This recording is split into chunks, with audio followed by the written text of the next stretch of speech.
નમસ્કાર તાલીમાર્થી મિત્રો, આજના વર્ચ્યુઅલ ક્લાસરૂમ ટ્રેનિંગ સેશનમાં આપ સૌનું હાર્દિક સ્વાગત છે. આઈટીઆઈમાં ચાલતા ઇલેક્ટ્રિશિયન ટ્રેડના આજે આપણે રજિસ્ટર લેસન વિશે અભ્યાસ કરીશું. તો આપણે રજિસ્ટર પીપીટી દ્વારા સમજીએ. રજિસ્ટર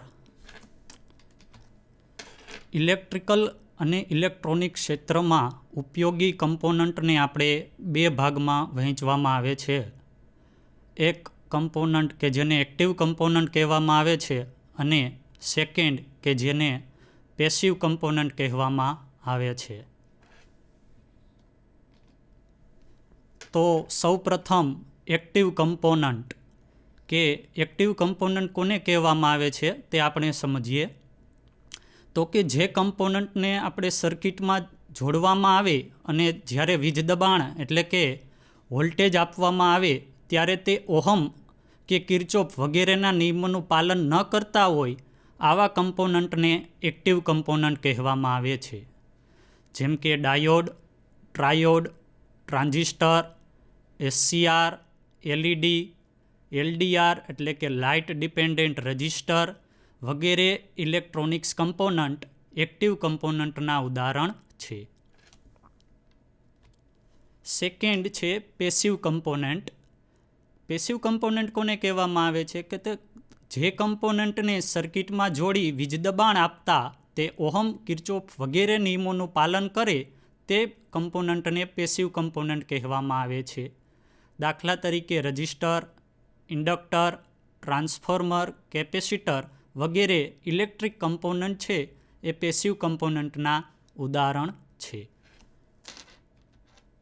હવે આપણે રજિસ્ટર શું છે એના વિશે માહિતી મેળવીએ. તો રજિસ્ટર વીજ પ્રવાહના રસ્તામાં અવરોધ ઉત્પન્ન કરનારો કમ્પોનન્ટ છે.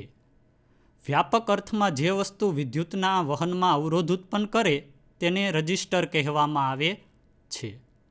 તે દ્રષ્ટિએ જોવા જઈએ તો લેમ્પ, હીટર, ઇસ્ત્રી વગેરે સાધનો જેનો આપણે લોડ તરીકે ઉપયોગ કરીએ એ એક પ્રકારના રજિસ્ટર જ છે. પરંતુ અહીં વિદ્યુત સર્કિટમાં વીજ પ્રવાહને નિયંત્રિત કરવા અને વોલ્ટેજ ડ્રોપ કરવાના હેતુસર આપણે રજિસ્ટર વિશે સમજશું. તેવા રજિસ્ટરનું વર્ણન અહીંયા જોશું. રજિસ્ટરનું મૂળ કાર્ય ઇલેક્ટ્રિકલ સર્કિટમાં વીજ પ્રવાહને નિયંત્રિત કરવાનું છે. તો આપણે રજિસ્ટરનું કાર્ય આ ફિગર દ્વારા સમજીએ. તે વોલ્ટેજ ડ્રોપ કરવાનું પણ કાર્ય કરે છે, જે આપણે નીચેની ફિગર દ્વારા સમજશું. આકૃતિ એમાં દર્શાવ્યા મુજબ લેમ્પ સાથે 12 વોલ્ટની બેટરી કનેક્ટ કરેલી છે અને સર્કિટમાં બીજો કોઈ પણ પ્રકારનો એક્સટર્નલ અવરોધ જોડાયેલો નથી. અહીં તમે જોઈ શકો છો કે ફૂલ ઇલેક્ટ્રોનનો ફ્લો થશે અને લેમ્પ છે એ ફૂલ બ્રાઇટ થાય છે. આકૃતિ બી જેમાં આપણે લેમ્પની સિરીઝમાં 10 ઓહમ વેલ્યુનો રજિસ્ટર જોડેલો છે, એટલે પહેલા કેસ કરતાં આ કેસમાં ઇલેક્ટ્રોનનો ફ્લો ઓછો થાય છે, જેના લીધે પહેલા કેસ કરતાં આ કેસની અંદર લેમ્પ છે થોડો ઓછો બ્રાઇટ થશે. એટલે આપણે કહી શકીએ કે રજિસ્ટર જોડવાથી વિદ્યુત પ્રવાહમાં અવરોધ ઉત્પન્ન થાય છે અને વોલ્ટેજ ડ્રોપ પણ થાય છે. ત્યારબાદ આકૃતિ સીમાં તમે જોઈ શકો છો કે લેમ્પની સિરીઝમાં 100 ઓહમનો અવરોધ રાખેલો છે, જેથી પેલા બંને કેસ કરતાં ઇલેક્ટ્રોનનો ફ્લો વધુ ઓછો થશે, જેને લીધે લેમ્પ ડીમ થશે. અને લાસ્ટમાં આકૃતિ ડીમાં દર્શાવ્યા મુજબ લેમ્પની સિરીઝમાં 1000 ઓહમ વેલ્યુનો રજિસ્ટર જોડવાથી વિદ્યુત પ્રવાહનું વહન થઈ શકશે નહીં, જેને લીધે લેમ્પ છે પ્રકાશિત થતો નથી. તો આ આકૃતિ ઉપરથી આપણે કહી શકીએ છીએ કે રજિસ્ટર છે એ વિદ્યુત પ્રવાહનું નિયમન કરે છે, વિદ્યુત પ્રવાહને અવરોધે છે, એમાં અડચણ ઉત્પન્ન કરે છે. રજિસ્ટરની બનાવટ વિશે આપણે સમજીએ. રજિસ્ટર બેડ કંડક્ટર એટલે કે મંદવાહક મટીરિયલમાંથી બનાવવામાં આવે છે. બેડ કંડક્ટર તરીકે કાર્બન, ગ્રેફાઇટ, યુરેકા, નાઇક્રોમ, ટંગસ્ટન વગેરેનો ઉપયોગ કરવામાં આવે છે, જેમાંથી કાર્બન અને યુરેકાનો સૌથી વધારે ઉપયોગ થાય છે. રજિસ્ટરનું વર્ગીકરણ વિશે માહિતી મેળવીએ તો કે ઉપયોગિતાની દ્રષ્ટિએ રજિસ્ટરને મુખ્યત્વે બે વિભાગમાં વહેંચવામાં આવે છે.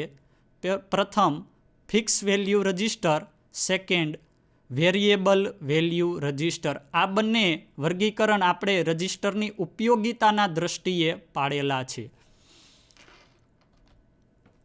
સૌપ્રથમ આપણે ફિક્સ વેલ્યુ રજિસ્ટર જોઈએ.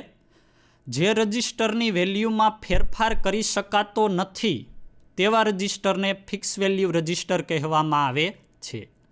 આ પ્રકારના રજિસ્ટરની બનાવટ વખતે મંદવાહક મટીરિયલ્સને અવાહક પદાર્થમાં મોલ્ડ કરી બે ફિક્સ છેડા બહાર કાઢવામાં આવે છે. એટલે તેની કિંમતમાં ફેરફાર થઈ શકતો નથી. ફિક્સ વેલ્યુ રજિસ્ટરને તેની બનાવટ અને તેમાં વપરાતા મટીરિયલ્સના આધારે બે પ્રકાર પાડી શકાય છે. પ્રથમ carbon register, second wire wound register. આ કાર્બન રજિસ્ટર અને વાયર વાઉન્ડ રજિસ્ટર બંને ફિક્સ પ્રકારના રજિસ્ટરની કેટેગરીમાં આવે છે. તો સૌપ્રથમ કાર્બન રજિસ્ટર વિશે આપણે સમજશું. જે રજિસ્ટરમાં મંદવાહક મટીરિયલ્સ તરીકે કાર્બન વપરાતો હોય તેને કાર્બન રજિસ્ટર કહેવામાં આવે છે. આ પ્રકારના રજિસ્ટરમાં કાર્બન અને ગ્રેફાઇટના બારીક પાવડરનું મિશ્રણ વપરાય છે. તેની સાથે ટીન કરેલા તાંબાના તારનું બંને બાજુ સોલ્ડરિંગ કરી ફેનોલિક રેઝિન અથવા બેકેલાઇટ જેવા અવાહક પદાર્થમાં મોલ્ડિંગ કરવામાં આવે છે. ત્યારબાદ તૈયાર થયેલા રજિસ્ટર ઉપર ઇન્ટરનેશનલ કલર કોડ પ્રમાણે માર્કિંગ કરવામાં આવે છે. જુદા જુદા વોટના કાર્બન રજિસ્ટરની તુલનાત્મક સાઇઝ અહીં દર્શાવવામાં આવી છે. તમે જોઈ શકો છો અહીં અલગ અલગ કાર્બન રજિસ્ટર બતાવેલા છે. 1/8 વોટ, 1/4 વોટ, 1/2 વોટ, 1 વોટ અને 2 વોટ. આ કાર્બન રજિસ્ટર વોટ પ્રમાણે એની સાઇઝમાં વધારો થાય છે. એટલે કે જેમ વોટેજ કેપેસિટી વધારે હોય એમ કાર્બન રજિસ્ટરની સાઇઝ વધારે હોય છે. International colour code method. Carbon રજિસ્ટરની ભૌતિક સાઇઝ ખૂબ જ નાની હોય છે. આથી તેના પર તેના ઓહમિક મૂલ્યના નંબર પ્રિન્ટ કરવા એ અગવડતાભર્યું હોય છે. આથી તેના પર વિવિધ કલરની સ્ટ્રીપ એટલે કે પટ્ટી પ્રિન્ટ કરેલી હોય છે. બીજી અન્ય રીતમાં તેની બોડી પર ખાસ નંબર પણ લખેલા હોય છે, જેના આધારે બે રીતે રજિસ્ટરનું મૂલ્ય આંકી શકાય છે. પ્રથમ કલર કોડની રીત પ્રમાણે રજિસ્ટરની ઓળખ મેળવવી કે એ કેટલા ઓહમનો છે. બીજું પ્રત્યક્ષ રીત દ્વારા પણ રજિસ્ટર કેટલા ઓહમનો છે એ આપણે નક્કી કરી શકીએ છીએ. તો સૌ પ્રથમ આપણે રજિસ્ટર છે એનું મૂલ્ય કરવા માટેની કલર કોડની મેથડ વિશે જોઈએ.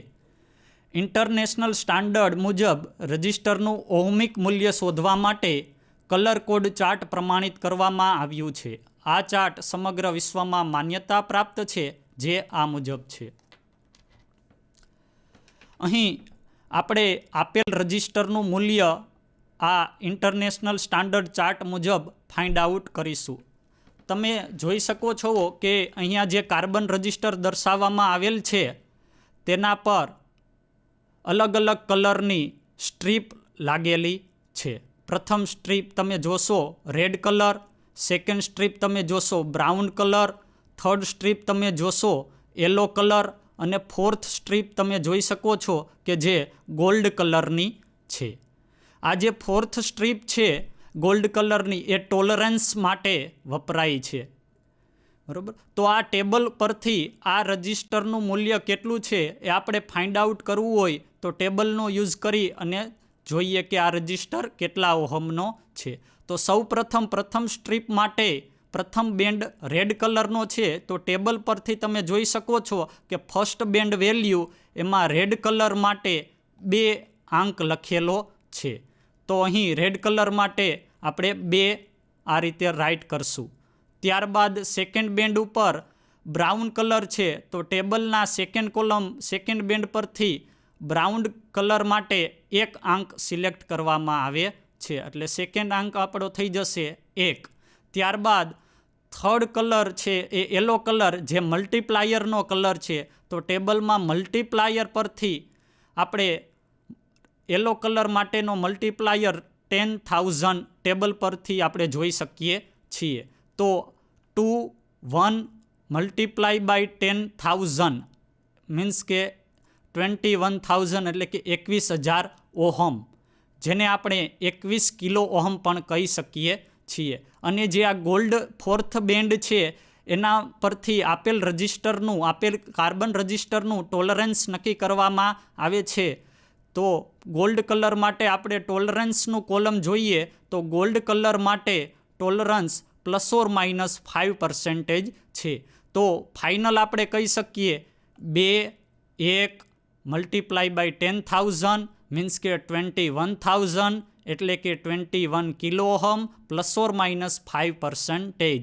તો આ કલરની સ્ટ્રીપ પ્રમાણે આપેલ રજિસ્ટર 21K ±5 એવું આપણે કહી શકીએ છીએ. આ રીતે અલગ અલગ કાર્બન રજિસ્ટર આ ટેબલનો યુઝ કરીને તેની વેલ્યુ કેટલા ઓહમ, કેટલા કિલો ઓહમ, કેટલા મેગા ઓહમની છે એ આપણે જાણી શકીએ છીએ.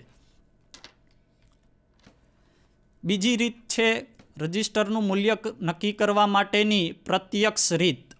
તો ઘણા રજિસ્ટરોની બોડી ઉપર કોડવર્ડ ભાષામાં આંકડાઓ અને અક્ષરો લખેલા હોય છે.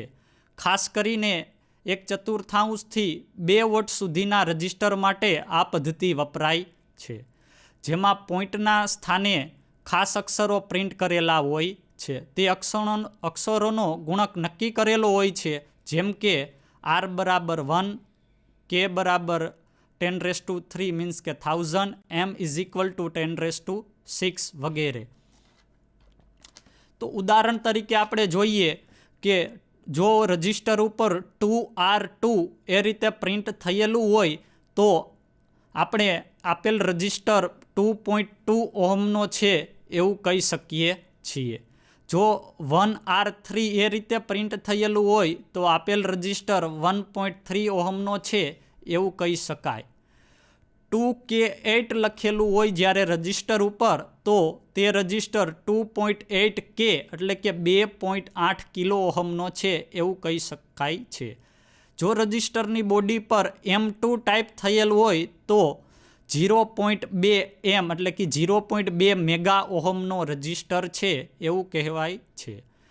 જ્યારે 1M6 ટાઈપ થયેલું હોય તો 1.6 મેગા ઓહમનો રજિસ્ટર છે એવું આપણે કહી શકીએ. પછી નીચે R = 1, K = 10⁻3, M = 10⁻6. કાર્બન રજિસ્ટરના ઉપયોગો વિશે આપણે જાણીએ તો ઇલેક્ટ્રોનિક ક્ષેત્રે કાર્બન રજિસ્ટરનો ઉપયોગ બહોળા પ્રમાણમાં થાય છે. પ્રત્યેક ઇલેક્ટ્રોનિક સર્કિટમાં રજિસ્ટર વપરાય છે. આપણે મિત્રો જાણીએ છીએ કે અત્યારે બધી જ સર્કિટોની અંદર ટીવી, રેડિયો એવી કોઈ પણ ઇલેક્ટ્રોનિક સર્કિટ હશે એમાં ખાસ કરીને કાર્બન રજિસ્ટર સોલ્ડર કરેલા જ હશે. બીજો પ્રકાર હવે વાયર વાઉન્ડ રજિસ્ટર. આપણે પ્રથમ પ્રકાર કાર્બન રજિસ્ટર જે ફિક્સ વેલ્યુમાં આવે છે. હવે વાયર વાઉન્ડ રજિસ્ટર જે પણ ફિક્સ વેલ્યુ રજિસ્ટરનો જ પ્રકાર છે. કાર્બન રજિસ્ટરમાં જ્યારે વધારે માત્રામાં વીજ પ્રવાહ પસાર થાય છે ત્યારે તે ગરમ થાય છે અને બળી જાય છે. આ એક કાર્બન રજિસ્ટરનો ગેરફાયદો આપણે કહી શકીએ છીએ કે અમુક એમ્પિયર કેપેસિટી માટે જ કાર્બન રજિસ્ટર છે એનો તમે યુઝ કરી શકો છો. તેની આ મર્યાદાના કારણે એની બનાવટ 2 વોટ સુધી કરવામાં આવે છે. ખાસ ઉપયોગ માટે જ વધારે વોટના કાર્બન રજિસ્ટર બનાવાય છે. હવે 2 વોટથી વધારે વોટના રજિસ્ટરની બનાવટમાં યુરેકા, નાઇક્રોમ વગેરે મિશ્ર ધાતુઓના પાતળા તારને પોર્સેલિન જેવા અવાહક ઉપર વીંટાળીને જે રજિસ્ટર બનાવવામાં આવે તેને વાયર વાઉન્ડ રજિસ્ટર કહેવામાં આવે છે, જેની રચના તમે નીચેની આકૃતિમાં જોઈ શકો છો. વાયર વાઉન્ડ રજિસ્ટર એક સિરામિક જે બોબિન છે એમાં નાઇક્રોમ વાયરના તાર વાઉન્ડ કરી અને લાસ્ટમાં બંને ટર્મિનલ તેના બહાર કાઢી અને વાયર વાઉન્ડ રજિસ્ટર બનાવવામાં આવેલો છે, જે અહીં દર્શાવેલ છે. વાયર વાઉન્ડ રજિસ્ટરમાં સિરેમિક અથવા પોર્સેલિનના બનેલા બોબિન પર યુરેકા નાઇક્રોમ જેવા વાયરને વીંટાળવામાં આવે છે. તેના બંને છેડા પર ક્લેમ્પ ફિટ કરી છેડાઓ ક્લેમ્પ સાથે સોલ્ડરિંગ કરી બહાર કાઢવામાં આવે છે. આ રીતે તૈયાર થયેલ રજિસ્ટર પર સેલાડ અથવા સિરેમિક પેસ્ટનું કોટિંગ કરવામાં આવે છે. વાયર વાઉન્ડ રજિસ્ટરનું રેટિંગ. આ રજિસ્ટર ફ્રેક્શનલ ઓહમથી હજારો ઓહમ તેમજ આશરે 100 વોટ સુધીના રેટિંગમાં બનાવવામાં આવે છે. ખાસ ઉપયોગ માટેના રજિસ્ટર તેના કરતાં પણ વધારે રેટિંગમાં બનાવવામાં આવે છે. એટલે આપણે તાલીમાર્થી મિત્રો જોયું કે જે આપણો કાર્બન રજિસ્ટર છે એની બનાવટ સામાન્ય રીતે 2 વોટ સુધી જ કરવામાં આવે છે, પરંતુ વાયર વાઉન્ડ રજિસ્ટર છે એ 100 વોટ સુધી તમે એનો યુઝ કરી શકો છો. ઉપયોગ. વિદ્યુત ક્ષેત્રે વાયર વાઉન્ડ રજિસ્ટરનો બહોળો ઉપયોગ થાય છે. પંખાનું રેગ્યુલેટર, ડીસી મોટરનું ફિલ્ડ રેગ્યુલેટર, સ્ટાર્ટર તેમજ લેબોરેટરી તેમજ પ્રયોગશાળામાં પ્રાયોગિક કાર્ય માટે તેનો ઉપયોગ થાય છે. હવે અત્યાર સુધી આપણે કાર્બન રજિસ્ટર અને વાયર વાઉન્ડ રજિસ્ટર એ ફિક્સ વેલ્યુ રજિસ્ટરના બંને પ્રકાર હતા એના વિશે માહિતી મેળવી. હવે વેરિયેબલ વેલ્યુ રજિસ્ટર. તો જે રજિસ્ટરની કિંમતમાં નિશ્ચિત મૂલ્ય સુધી જરૂરિયાત મુજબ વધારો કે આપણે ઘટાડો કરી શકીએ એવા રજિસ્ટરને વેરિયેબલ રજિસ્ટર કહેવામાં આવે છે. દાખલા તરીકે 500 ઓહમના વેરિયેબલ રજિસ્ટરને આપણે 0 થી 500 ઓહમ સુધી ગમે તે કિંમત પર સેટ કરી શકાય છે. વેરિયેબલ રેઝિસ્ટન્સના મુખ્ય પ્રકાર નીચે મુજબ છે. રિઓસ્ટેટ, પોટેન્શિયોમીટર અથવા વેરિયેબલ અને ચેટ, આ ત્રણેય એ રજિસ્ટરના પ્રકાર છે. તો સૌપ્રથમ આપણે રિઓસ્ટેટ વિશે જાણીએ. રિઓસ્ટેટ એ વાયર વાઉન્ડ રજિસ્ટર છે. તે સામાન્ય રીતે યુરેકા, મેંગેનીન અથવા ટંગસ્ટન જેવી વધારે અવરોધવાળી મિશ્ર ધાતુઓમાંથી બનાવવામાં આવે છે. આ મિશ્ર ધાતુના પાતળા તારને પોર્સેલિનના નળાકાર બોબિન ઉપર આજુબાજુ વીંટાળીને બનાવવામાં આવે છે. રિઓસ્ટેટના બંને છેડા પર કનેક્શન કરવા માટેના ફિક્સ ટર્મિનલ હોય છે. આ બંને ટર્મિનલ વચ્ચે કુલ રેઝિસ્ટન્સ મેળવી શકાય છે. વાઇન્ડિંગ કરેલા નળાકાર ભાગ ઉપર સ્લાઇડિંગ થઈ શકે એવી કોન્ટેક પટ્ટી હોય છે, જેનો બીજો કોન્ટેક એક ફિક્સ ચોરસ અથવા રાઉન્ડ સળિયા સાથે થાય છે, જે સળિયાને છેડે કનેક્શન માટે ટર્મિનલ હોય છે. આ ટર્મિનલ અને ઉપર દર્શાવેલ ફિક્સ 2 ટર્મિનલ પૈકી કોઈ એક વચ્ચે વેરિયેબલ રેઝિસ્ટન્સ મેળવી શકાય છે. લોડ સાથે રિઓસ્ટેટ સિરીઝમાં જોડી વોલ્ટેજ ડ્રોપ જરૂરી વોલ્ટેજ લોડ મેળવી શકાય છે. એટલે કે આ જે રિઓસ્ટેટ છે એ હંમેશા લોડ સાથે આપણે સિરીઝમાં જોડીએ છીએ. સામાન્ય રીતે રિઓસ્ટેટ ઉપર તેનું રેટિંગ ઓહમ અને એમ્પિયર કેપેસિટીમાં દર્શાવેલ હોય છે. જેમ કે જો રિઓસ્ટેટ ઉપર 10 ઓહમ 5 એમ્પિયર લખેલું હોય તો એનો અર્થ એમ થાય છે કે આ રિઓસ્ટેટ 5 એમ્પિયર વીજ પ્રવાહ પસાર કરી શકશે અને V IR ના નિયમ મુજબ 5 × 10 એટલે કે 50 વોલ્ટ ડ્રોપ થશે. હવે પોટેન્શિયોમીટર.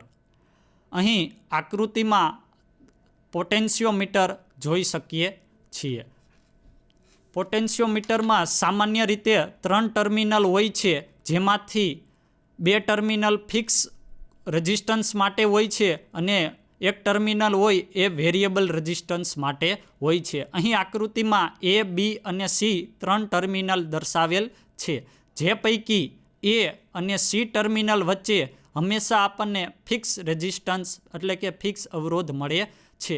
અને જો આપણે B ટર્મિનલનો યુઝ કરીએ તો આ વાઇપરની પોઝિશન પ્રમાણે આપણને વેરિયેબલ રેઝિસ્ટન્સ આપણે મેળવી શકીએ છીએ.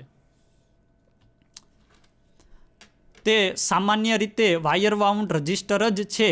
ઘણી વખત તે કાર્બનના પણ બનેલા હોય છે. તેનો આકાર વર્તુળાકાર હોય છે. તેમાં આપણે વાત કરીએ એ પ્રમાણે 3 ટર્મિનલ હોય છે.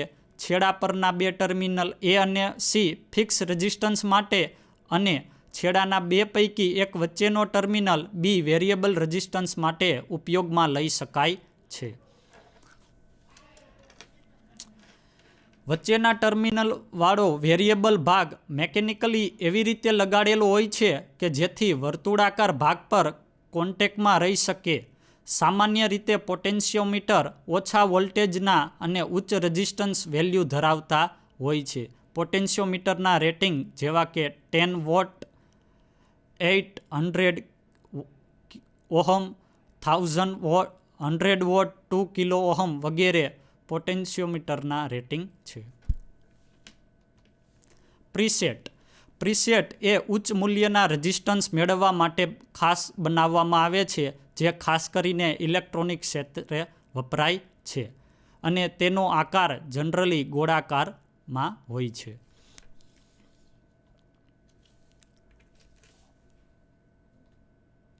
હવે આ ચેપ્ટરના આધારિત આપણે થોડા એવા MCQ જોઈએ. તો પ્રથમ, કાર્બન રજિસ્ટરની બોડી પર અંકિત કરેલી ગોલ્ડન રિંગ કેટલું ટોલરન્સ બતાવે છે?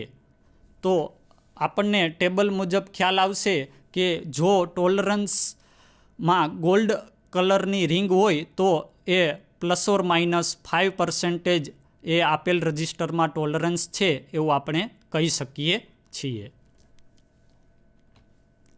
બીજું કે રજિસ્ટરનું મૂળ કાર્ય ખાલી જગ્યા છે. તો આપણે સમજ્યા એ મુજબ રજિસ્ટરનું મૂળ કાર્ય વીજ પ્રવાહને નિયંત્રિત કરવાનું છે.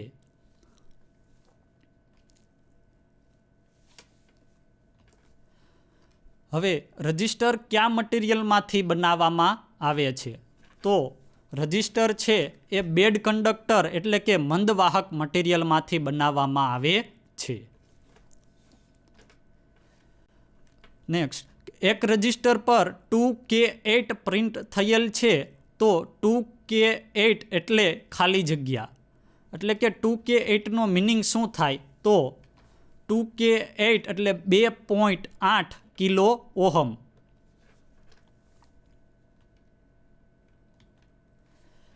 નેક્સ્ટ, ઇલેક્ટ્રોનિક ફિલ્ડમાં કયા પ્રકારના રજિસ્ટરનો ઉપયોગ સૌથી વધારે થાય છે? તો કે કાર્બન રજિસ્ટર. કાર્બન રજિસ્ટરનો ઉપયોગ ઇલેક્ટ્રોનિક ફિલ્ડમાં સૌથી વધારે થાય છે. ક્યુ ઇન્સ્ટ્રુમેન્ટ રજિસ્ટરની કિંમત માપવા માટે વપરાય છે? એટલે કે એવા કયા ઇન્સ્ટ્રુમેન્ટથી આપણે ડાયરેક્ટ રજિસ્ટરની વેલ્યુ ફાઇન્ડ આઉટ કરી શકીએ? તો ઓહમ મીટર. ઓહમ મીટરની મદદથી આપેલ રજિસ્ટર કેટલા મૂલ્યનો છે જે આપણે નક્કી કરી શકીએ છીએ. નેક્સ્ટ, જો 7M2 ટાઈપ કરેલું હોય તો એનો મિનિંગ શું થાય? તો કે 7.2 મેગા ઓહમ. આપે મને શાંતિપૂર્વક સાંભળ્યો તે બદલ આપનો ખૂબ આભાર.